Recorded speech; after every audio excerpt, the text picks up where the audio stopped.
পৃথিবীর জমিনে কোরআনের মতো দামি কোনো কিতাব নাই। আজকে মুসলমান গুলা সেই কোরআনকে বাদ দিয়া অন্য কিছু বস্তুর মধ্যে সম্মান খুঁজে বেড়ায়। কথা কোন ঠিক কিনা? ওই সেই কিতাব, যে কিতাবের মধ্যে কোনো ভুল নাই, কোনো সন্দেহ নাই। এই জায়গায় একটা বিষয়, আরবিকের মধ্যে কাছের বস্তুকে হাজা বলে বোঝানো হয়। যদি কাছে একটা বস্তু আছে তাহলে ইশারা করা হয় হাজা।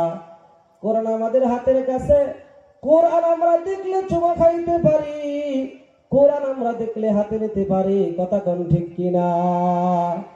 এত কাছে আমাদের কোরআন থাকার পরেও রব্বুল আলামিন বললেন যালিকাল কিতাব, ওই সেই কিতাব।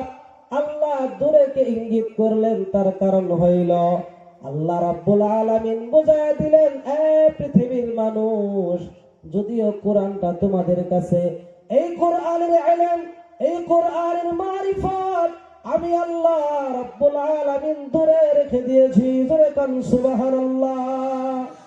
আমার ভাইরা, যে কোরআন আল্লাহ রাব্বুল আলামিন নাযিল করলেন, আর আমাদের মাঝে আল্লাহ রাব্বুল আলামিন কোরআনটা দিয়ে দিলেন। রাব্বুল আলামিন বললেন, নবী গো, এই কোরআন আমি আল্লাহ তোমার উপর নাযিল করলাম, অবতীর্ণ করলাম। তোমার উপর নাযিল করার আগে আমি আল্লাহ আসমানের কাছে জিজ্ঞাসা করেছিলাম, আসমান, এই যে আমার কোরআনটা, এই কোরআনটা আমি আল্লাহ তোমার উপরে ধারণ করতে চাই, তোমার উপরে রাখতে চাই। আসমানটা স্বীকার করলো। জমিনের কাছে বললাম, জমিন, তোমার কাছে আমার কোরআনটা রাখতে চাই, ধারণ করতে চাই। জমিন ডাক দেয়া কয়, আল্লাহ, তোমার কোরআন এত নূরের তাজাল্লি, তোমার কোরআন এত পাওয়ার, যে পাওয়ার সহ্য করার মতো ক্ষমতা আমি জমিনের নাই। সর্বশেষ আমি আল্লাহ পাহাড়কে বললাম, পাহাড়, তোমার কাছে আমার কোরআনটা রেখে দেই, তুমি আমার কোরআনটা ধারণ করো। পাহাড় অস্বীকার করলো।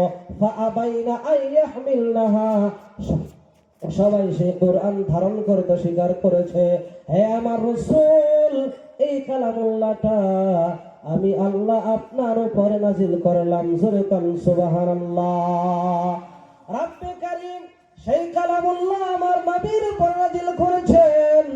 আল্লাহ রাব্বুল আলামিন নবীজিকে উদ্দেশ্য করে বলে, নবী গো, লাউ আনজালনা হাযাল কুরআনা আলা জাবালিল লারাআইতাহু খাশিআম মুতাসাদ্দিআম মিন খাশিয়াতিল্লাহ।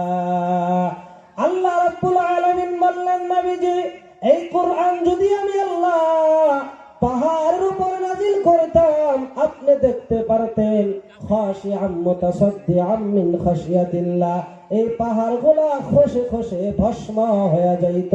জোরে কান সুবহানাল্লাহ। এই কালামুল্লাহ এত দাম, এই কোরআন এত দাম।